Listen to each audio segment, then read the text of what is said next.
Hi guys! So for today's video, magta-try tayo ng iba't ibang fruits na nabili ko sa Korean groceries sa Clark. So meron tayo ditong 6 na klase ng mga fruits na hindi dito available sa Philippines. So ipakita ko sa inyo.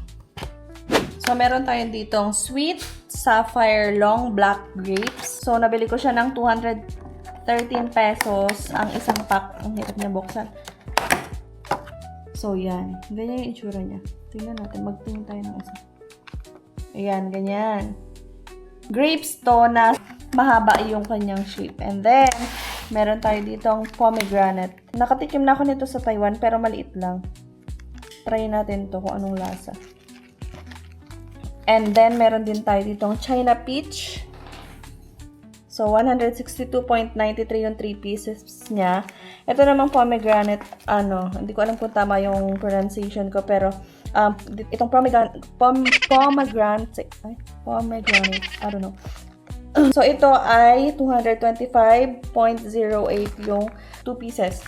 And then, dito tayong plum na 296.07 yung 3 pieces niya. Meron din tayo ditong cherry na 240.24. Ito, nakatikim na rin ako nito sa Taiwan.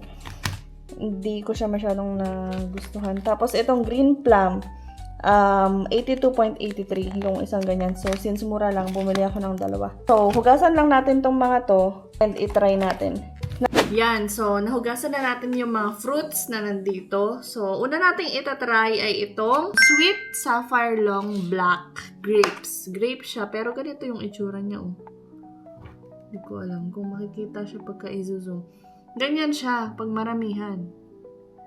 Tapos pahaba siya. So, tikman natin.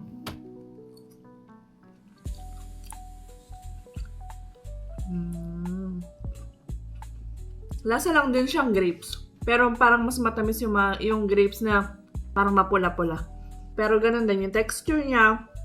Tsaka yung lasa, medyo mas matabang lang to. Sarap. Next is yung green plum. So, ito. Ang texture niya, para siyang kamatis.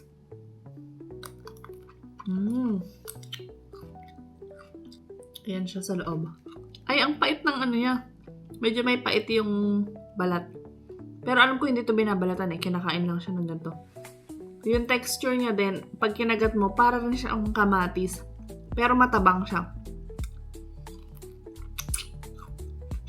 Nung nag-search ako sa YouTube kung paano ito kainin, nakita ko na yung iba sinasawsaw nila sa asin. Subukan natin. Pero hindi naman siya maasim.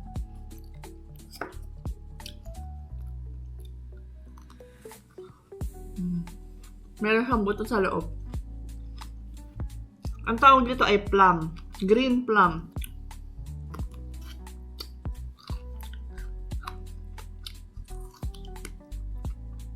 Next is cherry.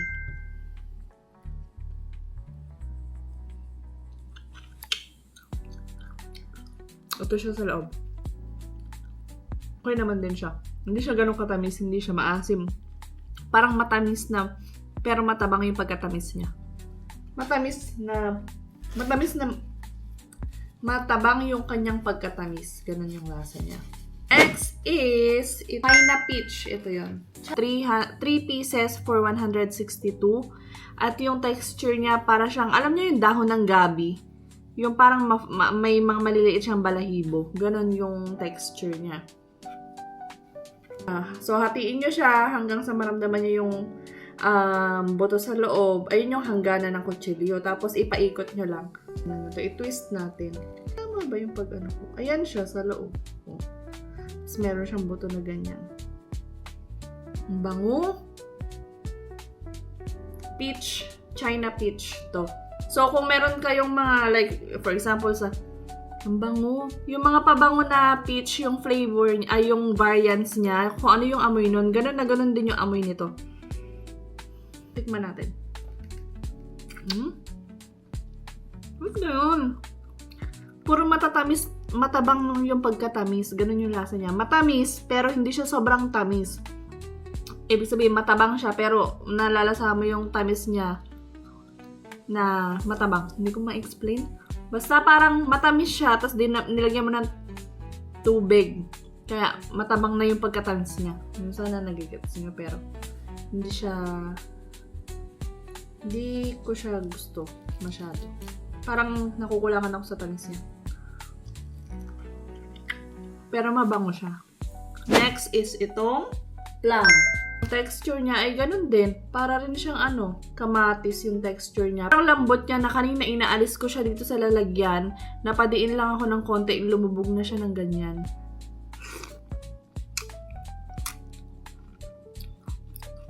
Sarap.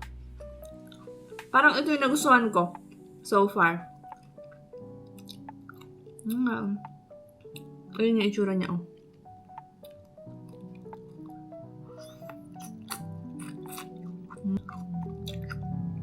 Sarap. Matamis siya. Matamis yung loob. Pero yung balat, ang asim. Ito masarap. Sarap. Ayun siya. Ang asim ng balat. Dapat pala ito dinamihan ko ng bili. Kaso ang mahal niya, 296. 3 piraso. So parang pumapatawan na 100 pesos isang piraso. Last is pomegranate. Ewan ko kung tama yung bigkas ko. Ang texture naman ito, matigas siya.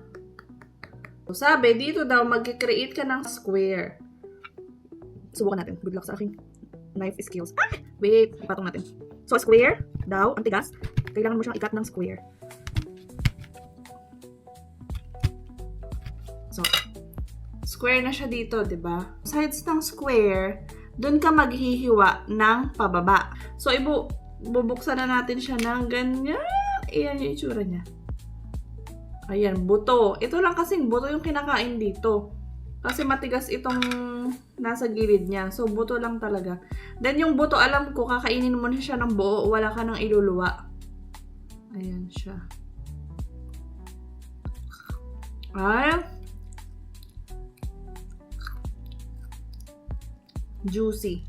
Malatong, tas juicy. Pag kinagat mo, marami siyang watery siya sa loob. Pero ganun ulit. Matabang yung pagkatamis niya. Ba't ganun? Hindi ako masaya. Pero okay lang. At least na-try natin. Madami siya. Ang ginagawa ng iba, binabaklas nila to, tapos kukunin nila yung buto, ilalagay nila sa container, doon nila kakainin. Kasi nga, kung pag itong paisa-isa, time consuming. So, ang ginagawa ng iba, kinukuha muna nila yung buto, nilalagay nila sa container, at sa kanila palang kakainin. So, that's it for today. Nakakatuwa kasi matry yung iba't ibang fruits na hindi naman kilala dito sa Philippines. So, na-realize ko na sa lahat ng mga ito, the best pa rin talaga ang saging ng Pinas. Yun lang. Thank you for watching. Bye!